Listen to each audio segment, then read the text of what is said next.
Students, कैसे हो सारे के सारे। आज की इस वीडियो में हम बात करने वाले कि हम कैसे क्लास 12 कंप्यूटर साइंस के अंदर हम 70 आउट ऑफ 70 का जो स्कोर है वो स्कोर कर सकते हैं। ये फर्क नहीं पड़ता कि आपने क्लास 11 में सीएस पढ़ी थी या नहीं पढ़ी थी, बट अगर जो चीजें आपको इस वीडियो में कंप्लीट वीडियो को देखते हैं तो आप गारंटी में दे सकता हूं कि जो चीजें मैं आपको इस चैनल में बता रहा हूं, अगर आप उसको फॉलो कर लेते हैं तो आप अच्छे खासे नंबर 65 प्लस तो कहीं नहीं गए किसी भी बच्चे के। तो मेक श्योर करना है कि सबसे पहले चैनल को सब्सक्राइब कर लेना है आपको। मेरा नाम विशाल कुमार है। मैं इस चैनल पर आपको क्लास 11 क्लास 12 की कंप्यूटर साइंस पढ़ाता हूं और मैंने खुद अपने बोर्ड एग्जाम के अंदर 96 आउट ऑफ 100 का स्कोर अचीव किया था। अब हम बात करते हैं, सबसे पहले हमें जानना होगा कि हमारा सिलेबस क्या होने वाला है, बिकॉज बहुत सारे बच्चों को कंफ्यूजन रहते हैं सिलेबस से रिलेटेड। तो सबसे पहली इंपॉर्टेंट चीज है हमारी बेटा सिलेबस। अब सिलेबस में कुछ बातें आपको समझनी है कि कौन कौन से टॉपिक्स आपकी बुक के अंदर हैं और वो आपके पेपर में नहीं आ रहे हैं। हो सकता है कि आपके पास नई वाली बुक हो सकता है कुछ बच्चों के पास में पुरानी वाली किताब हो। तो कुछ टॉपिक्स मैं आपको साफ साफ बता देता हूं कि टॉपिक्स कौन कौन से आएंगे, तो आप उनको थोड़ा समझ लीजिएगा। सबसे पहले हमारा सिलेबस शुरू होता है, दैट इज स्टार्टिंग में रिवीजन टूर 1, रिवीजन टूर 2।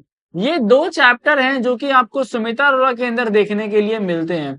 अब इन दो चैप्टर में है क्या, जिन बच्चों ने क्लास 11 की कंप्यूटर साइंस बिल्कुल भी नहीं पढ़ी है, जिनको बेसिक्स बिल्कुल भी नहीं आते हैं, उन बच्चों के लिए जो चैप्टर्स हैं ये बहुत इंपॉर्टेंट चैप्टर्स हैं। इन चैप्टर में क्या है, आपका बिल्कुल बेसिक से चीजें शुरू करी गई हैं और एक समरी के फॉर्म में चीजों को समराइज किया गया है और आपको वो सारी बातें यहाँ पर बताई गई हैं जो आपके लिए जानना बहुत ज्यादा जरूरी है। इसके बाद हमारा 12th का सिलेबस शुरू होता है यहां से, that is we have functions. Functions के बाद इसमें आता है आपका वी हैव फाइल हैंडलिंग। अब आपके जितने भी सिलेबस रिलेटेड डाउट हैं वो सभी इस वीडियो में कवर कर दूंगा। नेक्स्ट हमारा चैप्टर आता है कंप्यूटर नेटवर्क्स। अब आपकी किताब में इस चैप्टर के बेटा दो पार्ट हो सकते हैं, computer network 1 and computer network 2, although ये कंप्लीट चैप्टर है। इसके बाद हमारा टॉपिक आता है दैट इज स्टैक्स। अब बच्चों का बहुत ज्यादा डाउट होता है कि भैया स्टैक में क्या क्या चीजें आपकी इसमें आ रही होती हैं, तो आपको इसमें ध्यान रखना है। इसमें आपका पुश ऑपरेशन है, पॉप ऑपरेशन आपके सिलेबस में, and the third topic is that is implementation of stack. क्या टॉपिक है, implementation of stack using list. ठीक है, यूजिंग लिस्ट। नाउ इसके बाद हमारी एसक्यूएल है एंड एसक्यूएल के बाद हमारा है पाइथन प्लस एसक्यूएल कनेक्टिविटी वाला जो हमारा चैप्टर है। अब एसक्यूएल ना बेटा हमारा जो चैप्टर है that is chapter number your 13, यानी कि आपकी जो बुक में होगा चैप्टर नंबर 12 होगा, जिसमें कि आपको सिखाया जाता है कि हम किस तरीके से टेबल्स को क्रिएट करते हैं, उसमें वैल्यूज को पुट कर रहे होते हैं। अब वो चैप्टर जो है आपके सिलेबस का पार्ट नहीं है, बट उस चैप्टर के बिना आप एसक्यूएल को नहीं सीख पाओगे, अपने क्वेश्चंस को नहीं बना पाओगे, इसलिए मैं आपको वो चैप्टर अच्छे से पढ़ाता हूं। ऑल्दो हम सिलेबस और भी पहले कवर कर चुके हैं, हम 2 सेशन का सिलेबस ऑलरेडी चैनल पर कवर है, आप चेकआउट कर सकते हैं। हम इस बार भी चैनल को कवर करना शुरू कर दिए हैं, तो आप चैनल को सब्सक्राइब करें, अपने सभी फ्रेंड्स तक शेयर जरूर कर देना। अब बात करते हैं हमारी भैया स्ट्रेटेजी क्या होने वाली है। तो स्ट्रेटेजी के लिए सबसे पहले एक बहुत इंपॉर्टेंट चीज मैं आप लोगों को बताना चाहता हूं, दैट इज यूजुअली क्या होता है कि कंप्यूटर साइंस हमारा बेटा ऑप्शनल सब्जेक्ट है, तो बच्चे जेई पर ज्यादा ध्यान देते हैं, मेन सब्जेक्ट पर बहुत ज्यादा ध्यान दे रहे होते हैं, तो हम इसको निगलेक्ट कर देते हैं। बट जैसे जैसे हम बिल्कुल लास्ट में जाते हैं, ठीक है, अब क्या दिक्कत है भैया, हम जेई की तैयारी कर रहे हैं, अच्छी बात है, करनी चाहिए, मेहनत से करो आप लोग। भैया जैसे ही हमारा बीच में कोई पीरियोडिक टेस्ट आता है, हमको सीएस पढ़ना पड़ता है और हम 1 से 2 दिन में चीजें नहीं समझ पाते हैं, वेल एंड गुड। भैया इसके बाद ना जैसे मेरे हाफ ईयरली एग्जाम आएंगे तो मुझे वहां भी पढ़ना पड़ेगा, ओके। तो मेरे पास उन बच्चों के लिए जो कि सीरियस हैं और सच में अच्छे नंबर लाना चाहते हैं सीएस में, उनके लिए एक सॉल्यूशन है इस चीज का, दैट इज क्यों ना हम ऐसा करें कि हम अपना समर वेकेशन के अंदर अपना CS कंप्लीट कर लेते हैं। क्या करते हैं? CS कंप्लीट कर लेते हैं। और इसका बेनिफिट क्या होगा? इसका बेनिफिट ये होने वाला है कि हमारा चाहे पीरियडिक टेस्ट है, हमारा हाफ ईयरली टेस्ट है, हमारी जो पढ़ाई चल रही है मेंस की या नीट की या कोई और कॉम्पिटिटिव एग्जाम की, तो वो बिल्कुल भी डिस्टर्ब नहीं होने वाली है। तो हम क्या करेंगे? हम आपके लिए लेके आए हैं दैट इज एक 3 मंथ्स का complete syllabus batch for class 12 computer science students only, जिनके पास लैंग्वेज पाइथन है। तो बैच से रिलेटेड जो भी डाउट्स हैं वो मैंने कवर कर रखे हैं। मेक श्योर करना अगर आप ऐसी कैटेगरी में हो, 11th बिल्कुल भी नहीं आती, बेसिक्स आपके बहुत ज्यादा हिले हुए हैं या बिल्कुल भी नहीं पढ़ा है, तो आप बैच में मस्ट इनरोल कीजिएगा। लिंक जो है वो डिस्क्रिप्शन बॉक्स में हमने दे रखा है। अब हम बात करते हैं दैट इज कि भैया हमारा यहाँ पर जो है वो चैप्टर वाइज वेटेज क्या होने वाला है। तो मैं आपको थोड़ा सा टॉपिक वाइज वेटेज बता देता हूँ। जो हमारा टॉप वेटेज होगा, जो कि होता आ रहा है, पाइथन जो है हमारी आती है 40 मार्क्स की, कंप्यूटर नेटवर्क आता है आपके 10 नंबर के, और एसक्यूएल आती है हमारी बेटा 20 नंबर की। 70 नंबर की हमारी हो गई थ्योरी, और ये जो 30 नंबर हैं ये आपको मिल रहे होंगे आपके प्रैक्टिकल के तौर पर, आपको स्कूल से दिए जा रहे होंगे। इसका मतलब ये बात समझ में आती है भैया, ये पूरे 100 में से अगर 100 नंबर लाना चाहता हूं तो ये सभी नंबर मेरे हाथ में नहीं है, 70 नंबर बेटा आपके हाथ में है। बाकी 30 नंबर अगर आप हाफ ईयरली में अच्छा स्कोर करते हैं, प्री बोर्ड में अच्छे नंबर लाते हैं, तो आपको 30 नंबर मिल जाते हैं।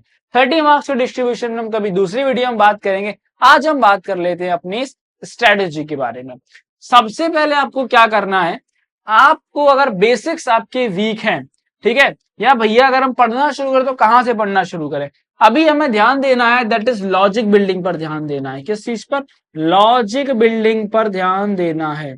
यानी कि लॉजिक बिल्डिंग क्या होता है, आपको पता होना चाहिए कि आपको if conditional, if else conditional, if, elif और एल्स हम कैसे यूज कर रहे होंगे, कहां जरूरत पड़ती है इन सभी चीज को यूज करने की, कहां हमें अपना फॉर लूप लगाना होता है। ये सारी चीजें आपको प्रैक्टिस के साथ में आएंगी, और ये रिवीजन टूर 1 और टूर 2 आपको बहुत अच्छे से पढ़ना पड़ेगा अगर आपके बेसिक्स अच्छे नहीं हैं तो। इसलिए प्रैक्टिस अगर आप करना चाहते हैं तो आप बैच में एनरोल कर सकते हैं, लिंक डिस्क्रिप्शन बॉक्स में है। इसके बाद function and file handling. File handling बेटा 15 मार्क्स का आता है, ये मोस्ट इंपॉर्टेंट चैप्टर है। क्या है ये? फाइल हैंडलिंग आपका मोस्ट इंपॉर्टेंट चैप्टर है। इसमें आपकी 3 टाइप की फाइल होती है, टेक्स्ट फाइल्स होती हैं, 3 टाइप की फाइल होती है, टेक्स्ट फाइल्स होती हैं, आपकी बाइनरी फाइल्स होती हैं, एंड आपकी CSV फाइल्स होती हैं। अब इस बार का जो पैटर्न होने वाला है, क्योंकि CBSE ने कहा है कि भैया MCQ बेस्ड क्वेश्चंस आपके बढ़ रहे होंगे और थ्योरी बेस्ड क्वेश्चंस जो है वो आपके कम आ रहे होंगे। तो आपको ये बात समझनी है कि अगर इस बार तुम कंप्यूटर साइंस के अंदर 70 आउट ऑफ 70 का स्कोर करना चाहते हो, तो आपको बहुत इन डेप्थ में बेटे नॉलेज होनी चाहिए चीजों की, तभी आप ये स्कोर जो है अचीव कर पाओगे। ओके ना, ठीक है भैया, यहां तक तो हमारी सारी चीजें क्लियर है। आपको एक बात का और ध्यान रखना है, वो क्या करना है कि सारी चीजें यहां पर चेंड है। क्या है? चेंड है। बिकॉज बच्चे मेरे से बाद में ये चीज पूछेंगे कि भैया कौन सा ऐसा टॉपिक है जो कि मोस्ट इंपॉर्टेंट है, भैया ऐसा चैप्टर बता दो जो कि मोस्ट इंपॉर्टेंट है। ठीक है, मैं अगर आपको बता भी देता हूं कि ये चैप्टर मोस्ट इंपॉर्टेंट है, तो बेटा without doing this this this आपको ये चैप्टर समझ में नहीं आने वाला है। तो आपको सबसे पहली बात समझनी है कि प्रोग्रामिंग जो है बेटा वो लिंक्ड है। इसका मतलब ये है कि अगर आप चैप्टर नंबर 1 से पढ़ना शुरू कर रहे हैं तो chapter number 1, number 2, number 3, number 4 यहां तक आपको एक सीक्वेंस में करना है। क्या करना है? यहां तक हमें इसको एक सीक्वेंस में चैप्टर्स को कवर करना पड़ेगा, तभी आप प्रॉपर क्वेश्चंस को भी सॉल्व कर रहे होंगे। अब भैया हमें कब PYQs लगाने हैं और हमें क्या फॉर्मेट में तैयारी करनी चाहिए, देखो आप लोग, सबसे पहले आपको क्या करना है, आपको रिवीजन टूर 1 और टूर 2 लगा लेना है। इसके बाद आपके पास जो बुक है, आपके पास कोई सी भी बुक हो, उस बुक के अंदर जो बैक में क्वेश्चंस दे रखे हैं, ठीक है, आप क्वेश्चंस को भैया सॉल्व करने का तरीका क्या होने वाला है, तरीका मैं आपको बता देता हूं। आपने अगर कोई भी टॉपिक पढ़ा, ठीक है, मान लो आपने चैप्टर नंबर 1 कवर कर लिया, रिवीजन टूर 1, सबसे पहले हम क्या देखेंगे, सबसे पहले हम देखेंगे इसके सॉल्व्ड क्वेश्चंस। क्या देखेंगे? हम सॉल्व्ड क्वेश्चंस को देखकर समझेंगे कि इन क्वेश्चंस के पीछे क्या लॉजिक लग रहा है और ये क्वेश्चंस आपके किस तरीके से सॉल्व हो रहे हैं। ठीक है भैया, ये बात हमको समझ में आ जाती है। इसके बाद हमें क्या करना है, इस प्रोसेस के बाद में हमको बेटा अनसॉल्व्ड क्वेश्चंस को ट्राई करना है। क्या करना है? अनसॉल्व्ड क्वेश्चंस को ट्राई करना है। अगर आपसे अनसॉल्व क्वेश्चंस नहीं बन रहे होते हैं तो इसके सेम पैटर्न के आप सॉल्व क्वेश्चंस को एक बार देखिए, और अगर आपसे वो बन जाते हैं फिर आपको अनसॉल्व क्वेश्चंस करते रहना है। इस प्रोसेस से क्या फायदा होगा? इस प्रोसेस से आपका बहुत ज्यादा फायदा होगा। आपका जो मोटिवेशन है, आपका मोटिवेशन बहुत ज्यादा हाई हो रहा होगा और आपका कॉन्फिडेंस बेटा बूस्ट हो रहा होगा, क्योंकि बहुत ही इंपॉर्टेंट चीज है अगर आपको अच्छे नंबर सीएस में स्कोर करने हैं तो। बहुत सारे बच्चे ही कहते हैं भैया सीएस तो ऑप्शनल सब्जेक्ट है ना, हम आखिरी में करेंगे। तो क्यों ना हम ऐसा करते हैं ना, इस बार हम सीएस को थोड़ा सा पहले ही कर लेते हैं और बाकी आपका जो रिदम है वो फिर टूटेगा नहीं। आप जेई के लिए पढ़िए, नीट के लिए पढ़िए। जेई में जनवरी में अटेम्प्ट होता है, ये बात बेटा सबको पता है, और बोर्ड एग्जाम जो है वो हमारा मार्च में होगा सीएस का, ये बात सबको पता है। तो एट द एंड आप आखिरी में ये मत कहना भैया 5 दिन में हम क्या करें, 10 दिन में हम क्या करें, जेई आ गया है। ये बच्चों के अंदर बहुत बड़ी दिक्कत है कि हम चीजों को ब्लेम कर रहे होते हैं, प्रोकास्टिनेट कर रहे होते हैं कि हम बाद में करेंगे नहीं। अगर तुम एक अच्छे स्टूडेंट बनना चाहते हो, तुम्हें अच्छे नंबर लाने हैं, तो तुम्हारे पास एक रास्ता है जो मैं तुम्हें अभी बता रहा हूं, और अगर तुम इसको फॉलो करते हो तो यहां से तुम गारंटेड, आई गारंटी कि आप 65 प्लस नंबर आराम से ला सकते हो। बिकॉज प्रीवियस ईयर जो मैंने बच्चों को पेपर से पहले क्वेश्चन सॉल्व कराए थे, 60% क्वेश्चन सेम फॉर्मेट में आए हैं, कुछ तो सेम क्वेश्चन रिपीट हुए हैं। तो आपको बेटा ये बात का ध्यान रखना है कि जो मैं बता रहा हूं वो आप फॉलो कर लो, आप अच्छे नंबर पर आ जाओगे। इसके बाद हम बात करते हैं, हमारे पास है कंप्यूटर नेटवर्क। क्या है? Computer network. कंप्यूटर नेटवर्क बेटा हमारा 10 नंबर का आता है। कितने नंबर का? ये हमारा 10 मार्क्स का यूजुअली आ रहा होता है, और इसमें आपके 2 टाइप के क्वेश्चन अभी तक आ रहे थे। लेट्स सी जब सैंपल पेपर रिलीज होता है तो नेक्स्ट वीडियो आपको मिल जाएगी, तो उसके लिए सब्सक्राइब जरूर कर लेना। 5 नंबर का यहाँ पर थ्योरी आ रही थी, और 5 नंबर का एक आपका लेआउट वाला क्वेश्चन आता है। क्या आता है? 5 नंबर का लेआउट का क्वेश्चन, और 5 नंबर की तुम्हारी यहां से आती है थ्योरी। ठीक है। स्टैक का एक ही क्वेश्चन आता है जो कि तुम्हारा 4 मार्क्स का होता है। बहुत ही इजी क्वेश्चन होता है, अगर आप एक बार स्टैक चैनल से पढ़ लेंगे सारे डाउट तुम्हारे क्लियर हो जाएंगे। देन हम बात करते हैं एसक्यूएल। एसक्यूएल के मैंने बच्चों को जैसे ऐसे क्वेश्चंस कराए थे, एग्जैक्ट क्वेश्चंस वैसे ही आपके एग्जामिनेशंस में आए थे। तो आपको ये बात समझनी है, पीवाईक्यूज बेटा है बहुत ज्यादा इंपॉर्टेंट है। एक बार अगर तुम कंसेप्ट समझ लेते हो तो तुम बहुत इजीली, एसक्यूएल में 2 टाइप के क्वेश्चंस आते हैं। एसक्यूएल बेसिकली क्या है? क्वेरी लैंग्वेज है। तो ये क्वेश्चंस 2 टाइप के हो रहे होते हैं। पहला कि आपको एक कंडीशन दी जाएगी और आपको क्वेरी लिखनी होगी। दूसरा क्वेश्चन कैसा होता है?